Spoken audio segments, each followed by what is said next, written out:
Remue ménage. Remue ménage.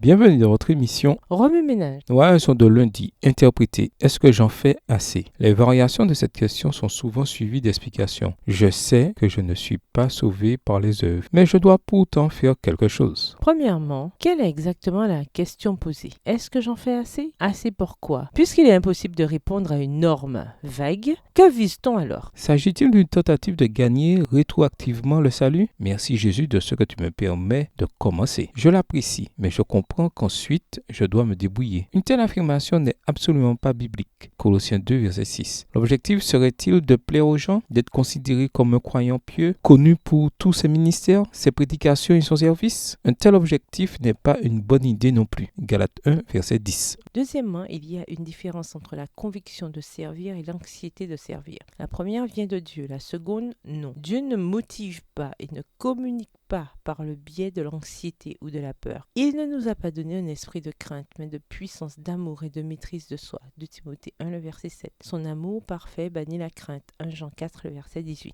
Mais alors, assez c'est quoi? Il faut prendre soin des orphelins, des veuves. Il y a le comité d'église, l'évangélisation par les imprimés et les études bibliques hebdomadaires. Il faut aussi prêcher plusieurs fois par semaine, faire des visites à domicile et produire beaucoup d'imprimés centrés sur le Christ. On doit guider les gens, servir dans les soupes populaires, donner des vêtements au refuge pour sans-abri et recueillir des dons pour la banque alimentaire. Est-ce que c'est assez? Eh bien, il faut aussi apprendre les langues anciennes, ce qui permettrait de traduire la Bible et d'apporter dans des pays étrangers les paroles vivifiantes de Jésus à ceux qui ne le connaissent pas. On doit aussi exceller sans cesse et avec amour dans le témoignage auprès de ses collègues. Et il faut, bien évidemment, consacrer un minimum de 4 heures par jour à la prière d'intercession, à l'étude de la Bible et à la méditation. Si assez est défini comme tout ce qu'il y a à faire, alors personne n'a la capacité d'en faire assez. Personne ne peut répondre à tous les besoins, servir en toute occasion ou aider tout le monde. Disons-le simplement, vous et moi ne pouvons être Dieu. Nous pouvons le suivre, mais nous ne pouvons pas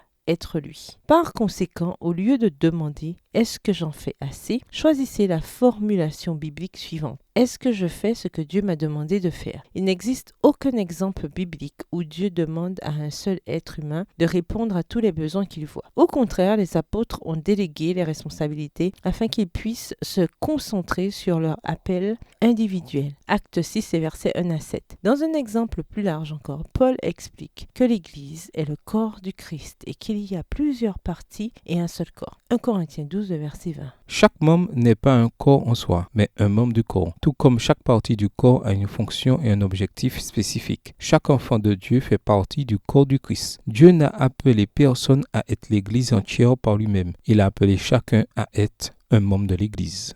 Remue-ménage. Après avoir regardé votre texte écrit à noter, quels éclairages particuliers vos notes semblent-elles indiquer dans l'ensemble? Quelles questions émergent après l'étude de la leçon d'aujourd'hui? Quelle partie trouvez-vous difficile? Quels autres principes et conclusions découvrez-vous? En quoi l'exemple de la vigne donnée par Jésus vient-elle étayer la leçon? En quoi l'exemple de la vigne donnée par Jésus vient-il étayer la leçon d'aujourd'hui? Au revoir. Et à demain si Dieu veut.